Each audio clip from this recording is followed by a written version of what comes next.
बड़े बड़े गाड़ी बनाई गाड़ी बड़ी बनाई आप सकता है आप सकता है एकदम टनाटन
दिया जला करके विजय दिवस मनाने का कार्य करें।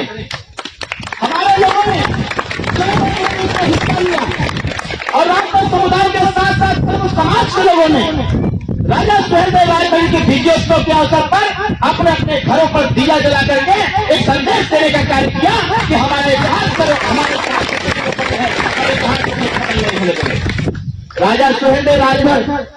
मैं 10 जून को फेसबुक पर अपना एक वीडियो वायरल किया था, शायद आप लोगों ने सुना होगा। उस वीडियो में हमने बताया था कि ये देश आज जो इतना स्वतंत्रता पूर्वक चल रहा है, इस देश को आज तक कोई गुलाम नहीं बना पाया। इसके पीछे का सबसे बड़ा कोई कारण रहा है तो नागवंशी क्षत्रिय राज बन रहा है, जो राजा सुहेलदेव राजभट्ट ताकत देश सरकार अंग्रेज भी आए, अंग्रेज यहाँ गुलाम नहीं बनाए, वो लड़ते रहे, इस देश को लूटते रहे। लेकिन यही नागवंशी क्षत्रियों ने जब अंग्रेजों से लड़ाई लिया तो उनको भी साथ अंदर पार फेंकने का कार्य किया, जो राजा सुहेलदेव राजभट्ट का इतिहास बताएगा। हम सभी लोग राजा सुहेलदेव राजभट्ट जब पहले, जैसा भी भैया ने बोला जय सुहेलदेव, जब पहले लोग किसी गांव में जाते थे, जब बोलते थे जय सुहेलदेव तो लोग पूछते थे कि सुहेलदेव कौन है। बोलते थे कि नहीं बोलते थे कि सुहेलदेव कौन है। जब आप अपना नाम कहीं पंजाब, गुजरात, महाराष्ट्र कहीं भी जाके बताते थे कि हमारा नाम ये राजभट्ट है, तो लोग पूछते थे कि राजभट्ट कौन होता है। और हम कहते थे आज आपकी मेहनत में आप रैली में गए, धरना में गए, प्रदर्शन में गए, अपने नेता की बात को मान करके छड़ी का बटन दबाया आपने, आज आपकी गिनती हो गई। आज आप सड़क पर चाहे कहीं भी चले जाइए, किसी भी प्रदेश में चले जाइए, अगर आपने पीला गमछा अपने कंधे पर टांगा हुआ है, भले वो ठाकुर हो, भले ब्राह्मण हो, यादव हो, चमार हो, कोई जाति का हो, हर व्यक्ति देख यही कहेगा कि सुहेलदेव वाले हुए, सुहेलदेव राजभट्ट। राजभट्ट का नाम लेते ही लोग कहते थे कि राजभट्ट चोरी करने वाली जात है। लोग कहते थे कि राजभट्ट चोरी करता है, लोग कहते हैं राजभट्ट समाज मछली मारता है। जब ओम प्रकाश राजभट्ट ने पीला झंडा बना करके जय सुहेलदेव का नाम दिया और जय सुहेलदेव का उद्घोष किया, तो लोगों ने इतिहास को खोजने का प्रयास किया और इतिहास को ला करके जब बताया गया, जब ये देश गुलाम हो गया था, 585 राजाओं में सारे राजा हार चुके थे, तो एक राजा 22 साल की उम्र में राजा सुहेलदेव राजभट्ट जी ने इस देश को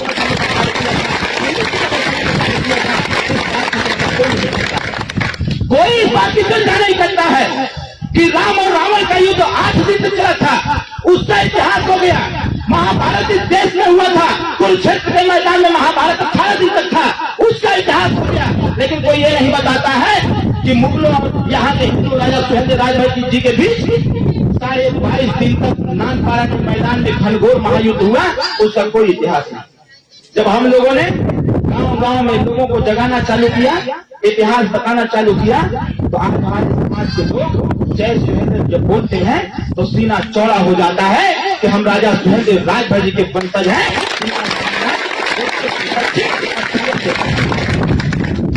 बहादुर होता है इस बात पर।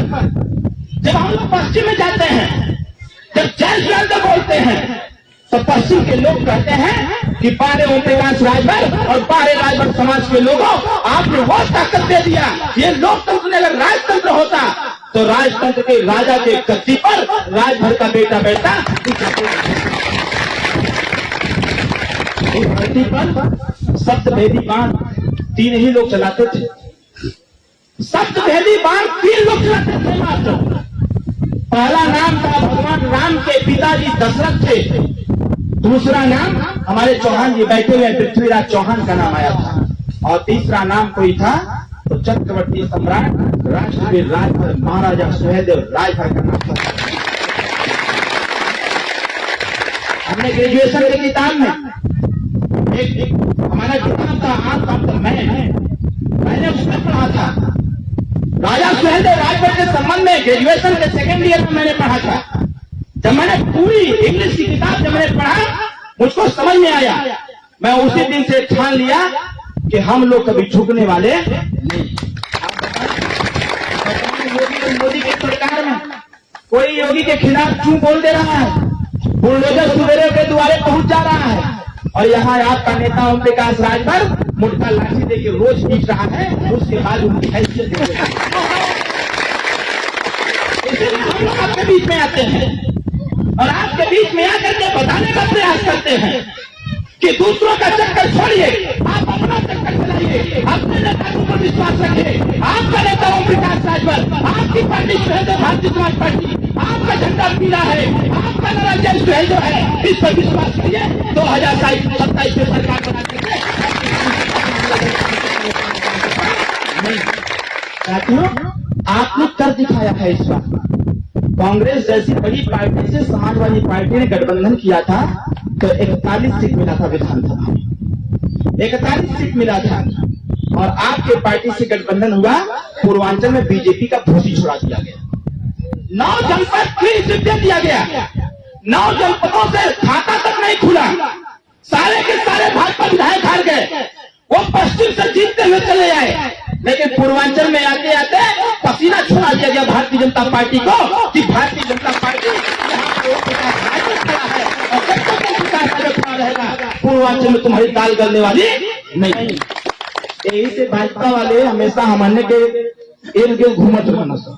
कईयों कही है कि ओम प्रकाश राजभर के डिप्टी सीएम बना दे, तू सामने साथे आ जा। कईयों कही है कि कैबिनेट मिनिस्टर बना दे, साथे आ जा। कईयों कही है कि हाई कर दे, साथे आ जा। और हम लोग कहते हैं इन गरीबों का हक हिस्साधिकार दे दो, उस दिन तुम्हारे साथ खड़ा हो जाऊंगा। आज दिक्कत क्या है? अगर आज हम लोग आप लोग नहीं समझे, अभी तो हमारा आपका ये दुर्दशा है कि दोपहरिया में हमको आपको यहाँ बैठ करके भाषण देने की आवश्यकता पड़ रही है, दिशा निर्देश देने की आवश्यकता पड़ रही है। अगर अभी भी हम लोग नहीं जागे तो जो छोटे छोटे नौनिहाल बच्चे हैं, इनकी जिंदगी बर्बाद हो जाएगी, ये समाप्त हो जाएंगे, फिर उसका कोई दूसरा ओम प्रकाश राजभर पैदा होने वाला। देखा जाए जिस प्रकार से गरीबों को परेशान किया जा रहा है, आज गांव के लोगों को बताइए कि जिस प्रकार से भारतीय जनता पार्टी ने 15 लाख का वादा करते करते 5 किलो गेहूं बना के खड़ा कर दिया। आप जरा अपने दिल पर हाथ रख के बताइए, क्या आपकी हैसियत, आप सबकी हैसियत 5 किलो राशन की हो गई है?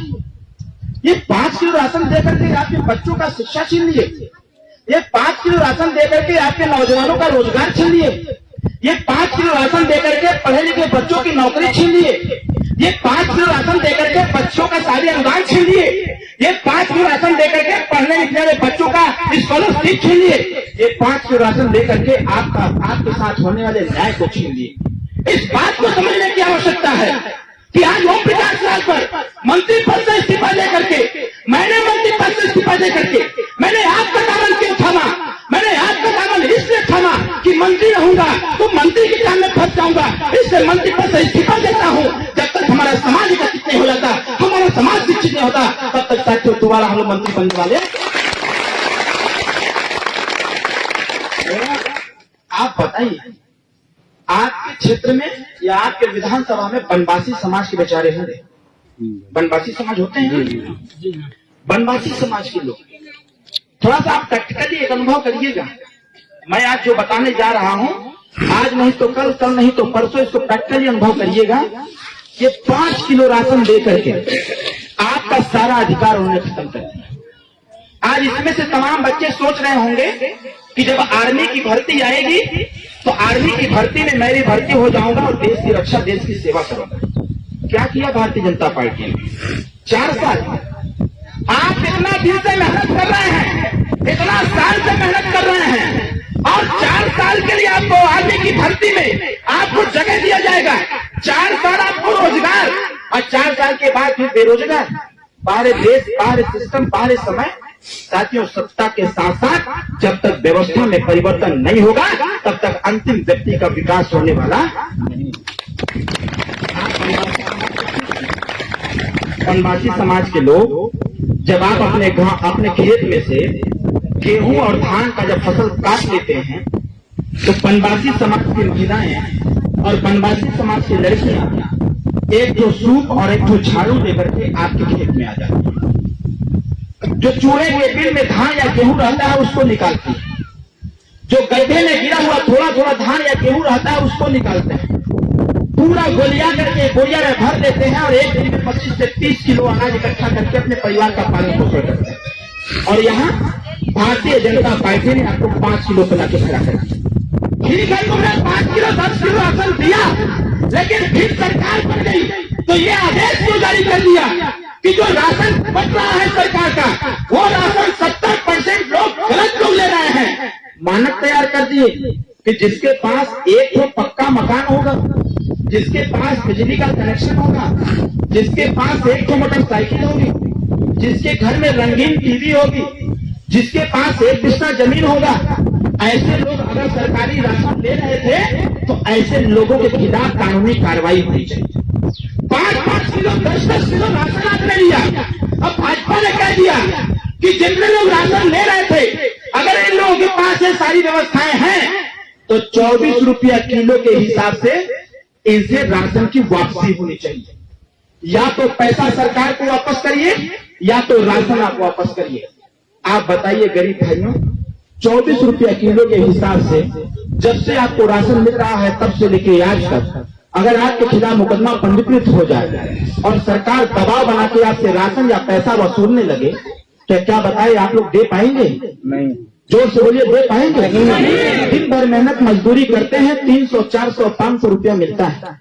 उसी में बच्चों की पढ़ाई है, उसकी दवाई है, बच्ची की पढ़ाई है, उसकी शादी है, उसका विवाह है, कैसे कैसे करके आप लोग मैनेज करते हैं। दूसरा घोषणा भारतीय जनता पार्टी ने किया कि बिजली का कनेक्शन बट रहा है, चाप करके सब लोग अपने अपने कनेक्शन ले, कनेक्शन फ्री में बट रहा है। भारत की प्रवृत्ति है, अगर फ्री में जौहर मिले लगा ना, दोनों जौहर बेचे हेठे आ जा लेकर के और चिल्लाए लगे कि ले लो जौहर फ्री में बा, ले लो जौहर फ्री में बा, तो पूरा गंगा के लोग टूट पट के चढ़वा देगा हम फ्री हमने पकड़ पूरा जौहर लेने दोनों में काम आ जाए। उसी प्रकार से भारतीय जनता पार्टी ने जब बिजली का कनेक्शन फ्री में बांटना चालू किया तो जनता ने सब कनेक्शन ले लिया और कनेक्शन ले करके तुरंत खट से पंखा लगवा लिया और पहले मसाला सीधे लोढ़ा से पिसाते रहे। और जब बिजली कनेक्शन आ गई तो घर वाली मशीन लेवा के, क्या नाम होगा, मिक्सर मशीन लेवा गया। ओकरे बाद पड़ोसी अगर टीवी ले रहे तो होगा हमारा टीवी लगे के चाहिए, पड़ोसी कूलर ले तो हमारा कूलर लगे के चाहिए, और खूब ठंडा ठंडा हवा लेते रहना।